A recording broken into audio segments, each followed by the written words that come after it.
Muy bienvenido a nuestro podcast de Cashflow. Yo soy Nelson Cabrera, co-host, CEO de la empresa de Cashflow. Este es César Pichardo, un amigo personal que va a estar acompañándonos a nosotros durante todos esos podcasts, porque yo realmente disfruto compartir y hablar con César. Gracias, Nelson, por la invitación. Y como siempre, para mí es un honor estar aquí y compartir impresiones sobre el mundo de los negocios, que eso es lo que a mí nos apasiona tanto. Sí.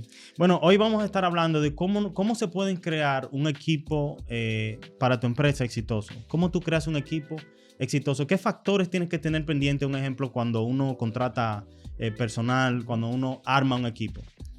Yo creo que yo empezaría primero hablando de un tema personal y es romper con el ego. De que yo soy el duro, yo soy el que lo sé todo, yo soy el que domino todas las áreas de mi negocio. Y yo creo que por ahí empieza el primer error a la hora de contratar. Si yo estoy contratando a alguien para que me ayude con una actividad clave en mi empresa, es porque quiero que esa persona sea mejor que yo. Entonces yo tenía ese tema antes como emprendedor. Yo contrataba a alguien en la agencia que cubriera esta actividad, pero yo quería estar encima de eso. Porque si no era yo sentía que no era lo suficientemente bueno para brindar los resultados que mi cliente necesitaba. Entonces, de esa perspectiva, yo creo que lo primero sería romper con eso. Yo no tengo que ser el mejor en todo en mi empresa. Empezar con uno. Tú sabes que eso me pasa todavía yo estoy luchando con eso. No tanto como al principio, pero a medida que va creciendo el equipo, tú tienes que obligatoriamente empezar a soltar y a delegar y eso. Y yo he aprendido esa lección duramente a través de los años. Y es precisamente porque tú sientes que quizás el que mejor puede hacer eso eres tú. Entonces, cuando tú contratas a una persona, a veces tú contratas a una persona que puede ser verdad, que sepa menos que tú, pero tú no lo guías, no lo instruyes. Y si contratas a una persona que sabe más que tú en esa área, entonces te conviertes en un micromanillador que quiere estar controlando y que hámelo así y hámelo asado. Pero cuando ese es el obstáculo principal por la cual tú no haces que el equipo crezca. Tú terminas contratando personal que o no tiene las capacidades para hacer el trabajo o tú le castras sus capacidades porque tú lo sabes hacer. Totalmente. Porque tú eres un duro en eso también. Entonces, eso es muy importante. Y justamente, creo que hablamos en otra ocasión sobre el libro El mito emprendedor, que habla justamente de eso. En ese contexto que tú estás planteando, no solamente deja de crecer el equipo, sino también deja de crecer el emprendimiento. Porque ya el emprendedor, desde que comienza a enfocarse demasiado en lo operativo y en lo técnico, deja de justamente hacer lo que lo hace emprendedor, que es emprender, hacer crecer su negocio y pensar en crear, en desarrollar estrategias que le permitan amplificar el alcance de su emprendimiento. Entonces, delegar es vital para el crecimiento de los negocios. Y el delegar empieza por uno. O sea, el delegar empieza por la cabeza de la empresa como tal. O sea, es verdad que al principio como emprendimiento y como emprendedor, tú tienes que utilizar muchas gorras, pero llega un momento que esos sombreros que tú te pones, tú tienes que empezar a quitártelos. Bueno, ya contraté una persona que pueda hacer eso. Y vi yo un video hace unos días de Steve Jobs, que él decía que al principio él también era controlador. Él quería que todo fuera controlado y después se dio cuenta. Él dice, no, yo tengo que trabajar a través de esa persona para que esa persona entonces pueda hacer, no yo encima de él, sino más bien dejarlo que él pueda crecer y yo solamente mentorear, que no se vaya a perder la visión. Totalmente. Otra cosa también que es muy importante, y ya en la parte de cuando tú buscas una persona, un candidato, tú tienes que buscar un candidato que tenga habilidades blandas, vamos a llamarlo así. A veces uno se preocupa más por las habilidades técnicas. Bueno, puede la persona hacer el trabajo por la cual yo lo estoy contratando. Y puede ser que sí, pero al final de cuentas, si no tiene un ejemplo de habilidades blandas como la comunicación, habilidades de poder entender al otro, de tener empatía, muchas veces este candidato o esta persona o este miembro de tu equipo ahora quiere trabajar solo, pero tú no puedes trabajar solo o tienes una persona que lo contrata, pero ese tampoco sabe delegar. Así es. Entonces, ¿cómo tú creces un equipo si tú solamente te concentras en las habilidades técnicas de lograr el trabajo operativo como tal, pero no buscas esas habilidades que le permiten comunicarse con el equipo, que le permiten tener empatía, que le permiten poder expresar bien sus ideas? O sea, al final de cuentas, tú lo que tienes es un grupo de inadaptados, vamos a llamarlo así, incluyéndote a ti, tratando de mover un barco realmente sin comunicarse. Claro, y si en un equipo todos son solo especiales en sus habilidades técnicas o intelectuales, yo creo que es mejor contratar un buen software que automatice todos esos procesos. Eso es verdad.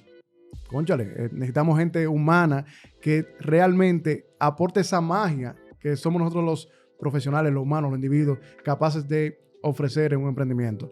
Porque esto que estamos haciendo hoy aquí en día es muy difícil que se hubiese logrado si nosotros no hubiésemos puesto en juego nuestras habilidades blandas de networking, capacidad de cruzar ideas, capacidad de entender las necesidades de uno y del otro para llegar a un punto de equilibrio donde digamos, este podcast vale la pena que se haga. O sea, hay demasiadas variables en el juego que sin esas habilidades blandas no lo hubiésemos aprovechado. Entonces yo creo que eso es lo importante y lo bonito de desarrollar esa parte del ser humano y del profesional. Sí, exacto. También yo veo otros factores que yo mismo me he encontrado en el camino, y es que la cultura es muy importante. Tu empresa tiene una cultura. Muchas veces la empresa empieza con tu cultura, con tú como cultura, claro, lo que tú crees, lo que tú piensas, y la marca se convierte en eso. A medida que tú vas creciendo, ahora esa cultura ya no es tuya, es del equipo. Entonces, tú tienes que contratar personas que se puedan adaptar a esa cultura, que crean lo que tú crees, que tengan esa visión, que quieran ir donde realmente la empresa quiere llevar. Y que le enriquezcan. Porque se ha dado el caso también, por ejemplo, nosotros en la agencia tenemos una cultura ya definida, naturalmente se ha dado, pero llega un nuevo miembro del equipo y dice, pero ¿por qué aquí pasan estas cosas así? Y comienza también a moldear y a fortalecer esa cultura que previamente habíamos creado. Yo creo que eso también es bonito. Y se conecta directamente con el tema de habilidades blandas. No llega un empleado o un miembro del equipo simplemente a hacer su función, sino que también viene a aportar y a enriquecer las cosas como se están haciendo. Sí, exactamente. Al final, yo te diría también que parte de eso es, nosotros hemos tenido experiencias contratando mucho personal. Nosotros hemos tenido mucho personal a través del tiempo. Y nos hemos dado cuenta, al principio nosotros nos tomaba mucho tiempo darnos cuenta si una persona se iba a adaptar o no a la cultura de la empresa. Y la cultura nuestra es, a nosotros nos gusta resolver problemas. Okay. La cultura nuestra también involucra, nosotros tenemos empatía por el cliente. Si el cliente está utilizando, un ejemplo, la plataforma, un usuario, y vemos que varios usuarios se le hace difícil hacer una función en particular o algo en particular, nosotros de una vez no pensamos, no, es que el cliente es bruto, el cliente tiene que aprenderse eso. No, nosotros pensamos, el software está hecho de una forma que él no lo entiende. Está muy difícil, lo puedo entender yo, pero él no lo entiende. Esa empatía, esas cosas son parte. Entonces, a medida que va pasando el tiempo, el personal que hemos ido contratando, al principio nos hacía, podríamos decir, nos tomaba tiempo darnos cuenta si se iba a adaptarnos. Ya nosotros en la entrevista sabemos si una persona se va a adaptar a la cultura de la empresa, si va a tener y va a compartir esos valores que nosotros tenemos desde antes de contratar, con preguntas, con cosas, aunque al final de cuentas, tú siempre tienes que hacerle coaching, la persona hay que hacerle una introducción, pero es muy importante que esa persona que tú contrates tenga o comparta los valores que tú tienes en tu empresa. Y o que esté dispuesta a aprender y a moldearse según lo que estamos trabajando. Porque tal vez, por ejemplo, César Pichardo llegó aquí el primer día y tú identificaste que tenía mucho a su favor, pero algunas partes todavía se sentían distantes a lo que la cultura representaba en ese momento. Pero le diste la oportunidad. ¿Pero por qué? Porque César dijo, ok, yo voy a entrar a la empresa, tal vez yo no pienso tanto como ustedes, pero quiero aprender. Entonces, esa oportunidad que el candidato le brinda a la empresa de, ok, yo no creo tanto en lo que ustedes están haciendo, pero estoy dispuesto a aprender. Tal vez puede transformarlo, tal vez no.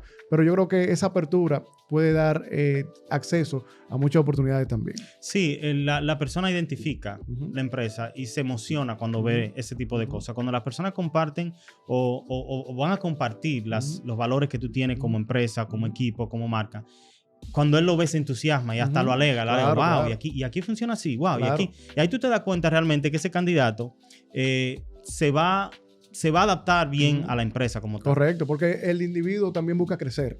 Entonces, es muy difícil que 100% el candidato se identifique con todo lo que está pasando en la empresa. Y si él no ve también ese reto de que, ok, yo tengo una parte, pero la otra parte no la tengo, pero, cónchale, yo quisiera ser parte de esto para poder crecer como profesional. Y eso también es bonito si uno lo identifica y le da la oportunidad como plataforma a los profesionales que crezcan a través de lo que estamos haciendo. Una última cosa que yo te podría decir para cerrar ya como tal es el tema de darle oportunidades a estas personas. O sea, ya tú lo contratas. Ahora tú tienes que servirle de coaching. Tu equipo tiene que servirle de coaching a cada candidato que tú ingresas a tu empresa. Claro. Que ellos puedan sentir la cultura de la empresa, que ellos puedan desarrollar sus habilidades técnicas, que ellos puedan desarrollar sus habilidades blandas. Y eso es parte, eso lo hacemos nosotros. Steve Jobs, yo recuerdo que había dicho que en un momento ellos cuando ya estaban creciendo, ellos contrataron un montón, como dice él, a bunch of administrators, gente que eran administración, y dijo, y no nos fue bien. Nosotros agarramos el equipo que teníamos adentro y lo desarrollamos Cuando ya la cosa se fue mal, bueno, votamos a esa gente, cogimos el mismo equipo que estaba trabajando operativamente y lo fuimos ayudando a elevarse a esas posiciones. Y ahí fue que realmente Apple creció. Y el crecimiento de una empresa depende mucho del equipo.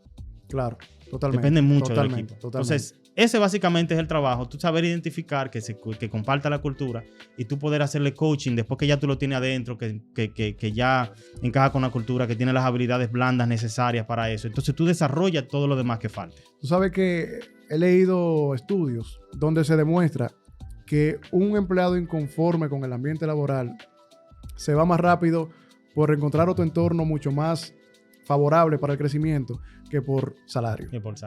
Oye, yo prefiero irme para otra empresa porque ahí yo tengo oportunidad de crecer y aprender, y aunque me paguen un poquito menos, me voy de aquí. Porque aquí ya yo estoy en un tope, y no un tope salarial, sino un tope de crecimiento profesional. Entonces, eso es muy importante también a la hora de contratar, y es justamente lo que tú dices. Aquí no se contrata gente solamente para que cumpla con una función, sino para ver cómo podemos hacer crecer esto en conjunto y que cada quien individualmente pueda tener nuevos horizontes a los cuales apuntar. Exactamente. Mira, está muy, muy interesante el tema. En realidad, es muy importante que nosotros tomemos estos puntitos que hemos hablado también, claro, a los que nos están viendo en el podcast.